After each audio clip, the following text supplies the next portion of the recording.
29th verse of the 14th chapter of the book of Genesis. But my brother Esau is an hairy man, but I am a smooth man. But my brother Esau is an hairy man, but I am a smooth man. Perhaps I can paraphrase that, say the same thing but in a different way, by quoting you some words from that grand Old Testament prophet Ezra. Ezra 4:16. He said unto me, What seest thou?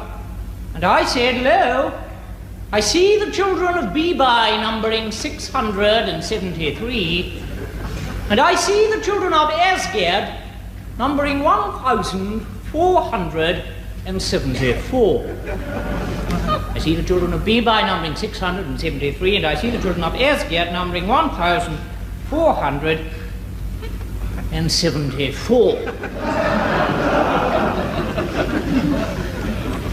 There come times in the lives of each and every one of us when we turn aside from our fellows and seek the solitude, the tranquility of our own fireside. We put up our feet, don't we, and we put on our slippers, we sit and stare into the fire. I wonder, at such times, whether your thoughts turn, as mine do, to those words I've just read you now.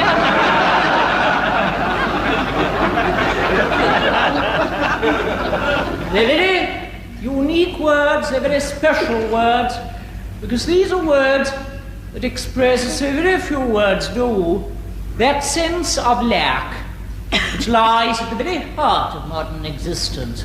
That I don't quite know what it is, but I'm not getting everything out of life that I should be getting sort of feeling. But of course, they are more than this, you know, these words. They are much, much, much more. Because they are, in a very real sense, a challenge to each and every one of us here tonight. What is that challenge? The other evening, I was strolling through Piccadilly Circus when my eye was caught by a rather personable young lady who was sitting there on a bench. And as I walked by, she called out to me, and she said, "Hey, Padre, have you got the time?"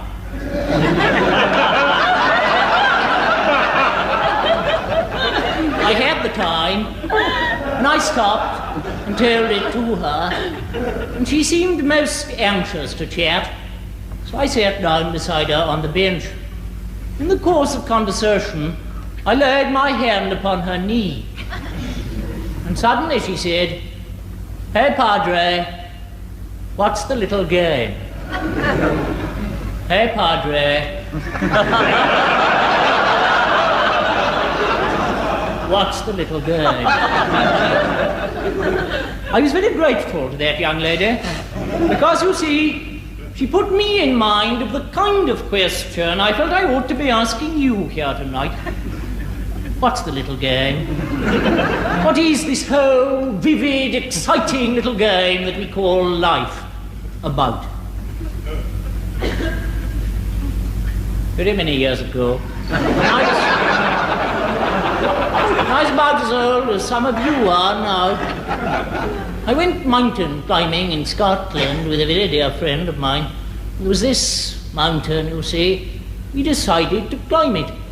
So, very early one morning, we arose and we began to climb. All day we climbed, up and up and up, higher and higher and higher, till the valley lay very small below us. The mist of the evening began to come down, the sun to set. When we reached the summit, we sat down to watch this tremendous sight of the sun going down behind the mountains. And as we watched, my friend very suddenly and violently vomited.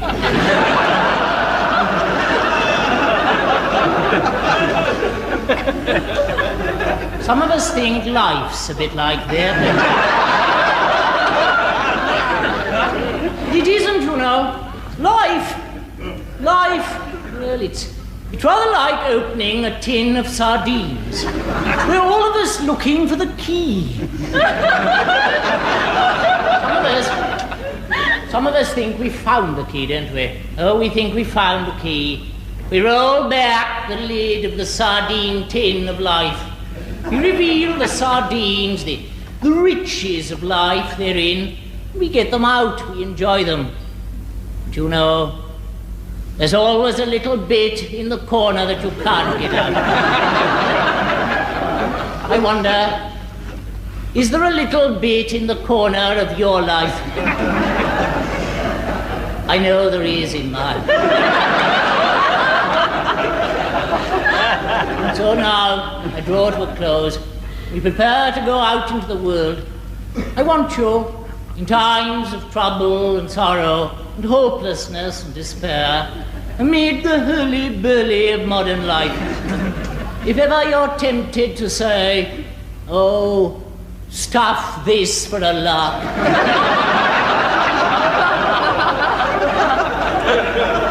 I want you then to remember, for comfort, the words of my first text to you tonight. But my brother Esau is an hairy man, but I am a smooth man.